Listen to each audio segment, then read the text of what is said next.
everyone, it's Marissa from bumblebeeapothecary.com. Today I'm going to show you how to make a really delicious and really easy 2-ingredient frozen yogurt recipe.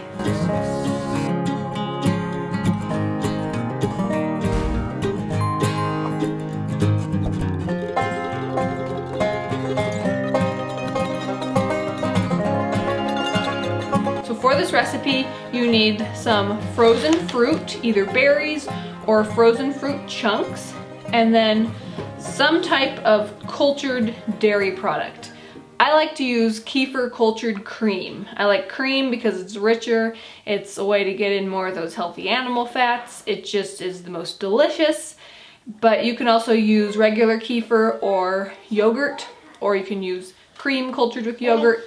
Kefir is the most robust when it comes to probiotics, so that's why I use that. And that's all you need. So let me show you how I like to put this together. So first, I'm gonna add to my blender my frozen fruit. I'm using some organic mango chunks. And the amounts that you use can really depend on how much you wanna make.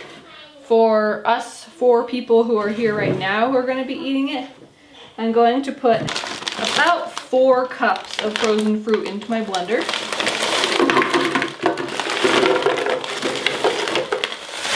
And then I have about 2 cups of cultured cream.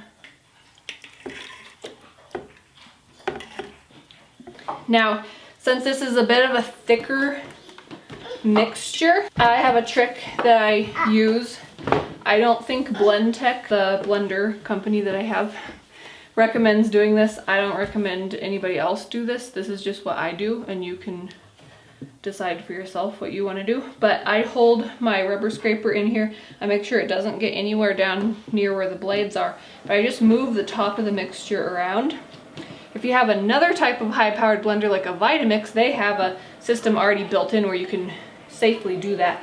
But for the Blendtec, which doesn't have that, this is my workaround to get it to work. So then I'm just going to turn it onto its frozen treat setting.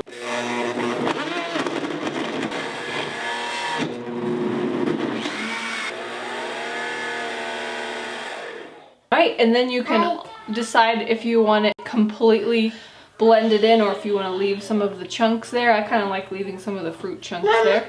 Mama. Yeah, but that's it. It's ready to scoop out into bowls and serve and enjoy. And you can see it's a really nice ice cream texture with that ratio of twice as much frozen fruit to 1 part your cultured dairy product. You can also use a food processor to make this same recipe too. Alright, so I hope that you enjoyed that recipe. I hope that you enjoy it a lot as we have warmer weather coming up as a really easy and very healthy, fun treat. It works on the GAPS diet as long as you're having raw fruit and cultured dairy. Check out that description box for links to where I like to buy my ingredients, as well as free ebooks and other goodies. I have a GAPS diet getting started guide. If you like this video, give it a thumbs up, share it with anybody else who you think would like it, and if you're new to my channel, please hit that subscribe button. I get out 2 new videos every week on nourishing recipes and natural living. Thanks for watching. See you next time. Bye.